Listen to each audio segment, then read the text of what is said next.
आप जब भी मोबाइल या फिर कंप्यूटर खरीदने जाते हैं तो आप दुकानदार से ये बात ज़रूर पूछते हैं कि इस मोबाइल या लैपटॉप की रैम कितनी जीबी है।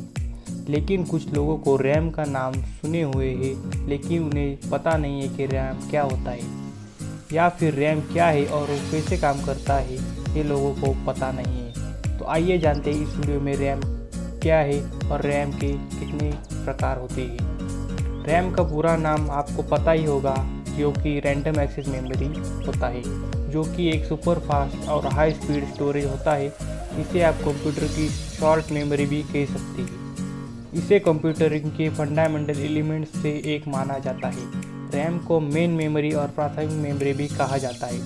रैम सुपर फास्ट के साथ साथ अस्थायी डेटा स्टोरेज होता है। इसका इस्तेमाल कंप्यूटर वर्तमान समय में इस्तेमाल हो रहा है डेटा को स्टोर करने के लिए किया जाता है। इसका मतलब है कि जो प्रोग्राम लगातार इस्तेमाल होते हैं उन कॉमन डेटा को स्टोर करने का काम रैम करती है। किसी भी कंप्यूटर को शॉर्ट टर्म मेमोरी होती है। जब भी किसी कंप्यूटर की SSD और HDD लॉन्ग टर्म मेमोरी होती है, जहाँ पर चीज़ों को स्टोर किया जाता है। SSD और HDD के मुकाबले रैम काफ़ी तेज़ काम करता है। अब आपको समझ आ गया होगा कि रैम क्या होता है।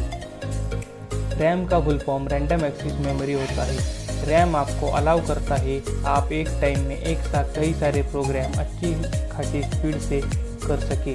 रैम एक हार्ड डिस्क की तुलना में काफ़ी तेज़ होता है।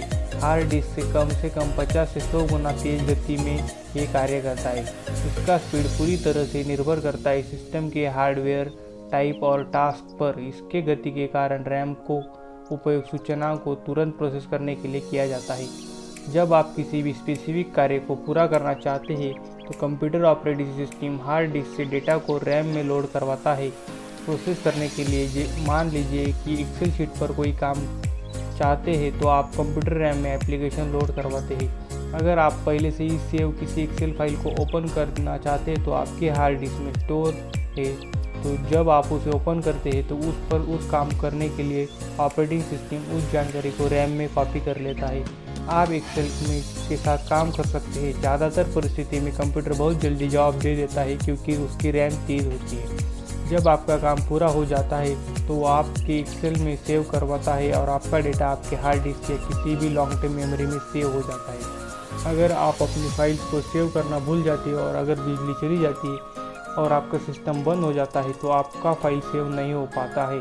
तो रैम तो आपका फाइल तभी सेव रखता है जब तक फाइल ओपन रहती है। हालांकि आप MS ऑफिस के जिस फाइल में काम करते हैं और अगर बिजली चली जाती है और किसी वजह से आपका सिस्टम बंद हो जाता है तो आपका फाइल अनसेव रह जाएगा। तो आप दोबारा जब सिस्टम को ऑन करेंगे तो वो फाइल खुलकर डेस्कटॉप पर ओपन हो जाता है। और जब आप एप्लीकेशन को बंद करते हैं तो कंप्यूटर ऑपरेटिंग सिस्टम उसे रैम से निकाल लेता है और रैम को फ्री करवाता है।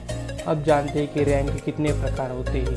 रैम के मुख्यतः दो प्रकार होते हैं। एक होता है SRAM और दूसरा होता है DRAM। SRAM का पूरा नाम स्टैटिक रैम होता है, जो जैसे कि नाम से ही पता चलता है कि ये स्टैटिक की स्थिर जब तक कंप्यूटर में करंट फ्लो होता रहेगा तब तक इसमें डाटा स्टोर होता रहेगा। और अगर एक बार कंप्यूटर की बिजली कट गई तो इसमें स्टोर सभी डाटा डिलीट हो जाएगा और रैम पूरी तरह से खाली हो जाएगी। इस कंप्यूटर में बार बार रिफ्रेश नहीं करना पड़ता क्योंकि इसमें डाटा स्थिर होता है। स्टैटिक रैम में बिजली की खपत भी कम होती है, इसमें स्टोरेज क्षमता कम होती है और डायनेमिक रैम की तुलना में इसकी गति कम करती है। इसमें कोई खराबी आए जाने पर मेंटेनेंस का खर्चा ज़्यादा लगता है। अब जानते हैं कि DRAM क्या होता है। DRAM का फुल फॉर्म डायनेमिक रैम है और इसी स्टैटिक रैम की तुलना में विपरीत है। इसमें डाटा स्थिर नहीं होता, इसमें लगातार बदलाव होते रहते हैं, इसलिए इसे डायनेमिक रैम कहा जाता है। ये वोलाटाइल मेमोरी होती है जिसमें भी बिजली कट जाने पर सभी डाटा रिमूव हो जाता है। DRAM के डाटा को सुरक्षित रखने के लिए इसे बार बार रिफ्रेश भी करना पड़ता है। इसके कैपेसिटर जो कि डाटा को स्टोर करते रहते हैं वो धीरे धीरे वो पावर एनर्जी को कम करते रहते हैं। इसमें मेमोरी क्षमता SRAM के मुकाबले ज़्यादा होती है। ये बिजली को भी ज़्यादा SRAM के मुकाबले खर्च करते हैं। इसमें कोई खराबी आने पर मेंटेनेंस कम लगता है।